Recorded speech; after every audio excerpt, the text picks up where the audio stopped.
നമസ്കാരം. സോഡിയാക് മീഡിയയിലേക്ക് എല്ലാ പ്രേക്ഷകർക്കും സ്വാഗതം.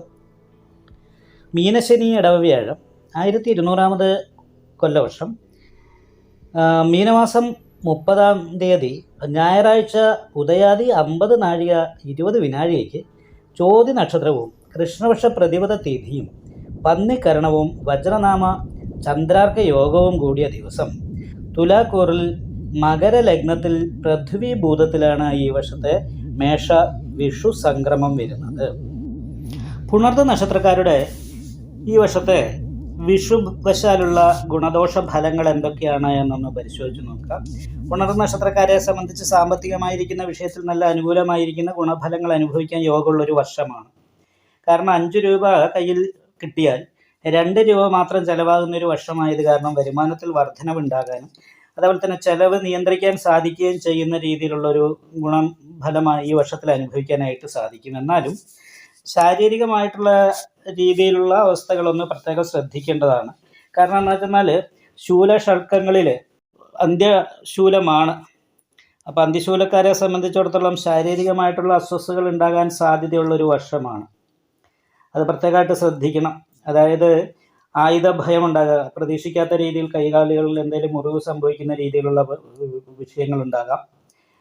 അതേപോലെ തന്നെ നാൽക്കാലികളിൽ നിന്നുള്ള ഉപദ്രവം ഉണ്ടാകാൻ സാധ്യതയുള്ളൊരു സമയമാണ്.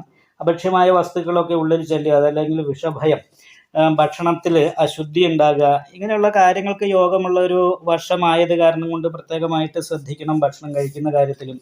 അതേപോലെ തന്നെ യാത്രകൾ പ്രത്യേകം ശ്രദ്ധിക്കണം. ശരീരത്തിലെ മുറിവ്, ചതവ് മുതലായിട്ടുള്ള കാര്യങ്ങളൊന്നും ഉണ്ടാകാതിരിക്കാനായിട്ട് ശ്രദ്ധിക്കുന്നത് നന്നാണ്. അതേപോലെ തന്നെ ഇത് ശ്രദ്ധിക്കുന്നതിലുപരി നമുക്ക് ദൈവാധീനം വർദ്ധിപ്പിക്കാനായിട്ട് ശ്രദ്ധിക്കുക എന്നുള്ളത് തന്നെയാണ് ഏറ്റവും അനുകൂലം. കാരണം എന്ന് വെച്ചാൽ ഇപ്പോൾ 12-ാം ഭാവത്തിൽ നിൽക്കുന്ന വ്യാഴം ചാരവശാൽ മെയ് മാസം കഴിയുമ്പോൾ ജന്മത്തിലേക്ക് വരും. അപ്പോൾ ജന്മരാമവനെ ദുഃഖം എന്ന് പറയുന്നൊരു യോഗത്തോടു കൂടിയാണ് പൂർണ്ണമായിട്ടും ദൈവാധീനത്തിൻ്റെതായിരിക്കുന്ന ഗുണം പറയാൻ പറ്റാത്തത് കാരണം കൊണ്ടും കണ്ടകശനിയുടേതായിരിക്കുന്ന ദോഷം ഉള്ളത് കാരണം കൊണ്ടും അയ്യപ്പ ക്ഷേത്രത്തിൽ നീരാഞ്ജനം വഴിപാട് ചെയ്യാനായിട്ട് പ്രത്യേകം ശ്രദ്ധിക്കണം. അതേപോലെ തന്നെ വിഷ്ണു ക്ഷേത്രത്തിലെ നെയ്വിളക്ക്, ഭാഗ്യസൂക്താർച്ചന മുതലായിട്ടുള്ള വഴിപാടുകൾ ചെയ്യണം. നല്ല പ്രാർത്ഥനയുണ്ടാകണം. ദ്വാദശ അക്ഷരിയോ അഷ്ടാക്ഷരിയോ ഒക്കെ സ്ഥിരം ജപിക്കുന്ന ഒരു ശീലം ഉണ്ടാക്കുക.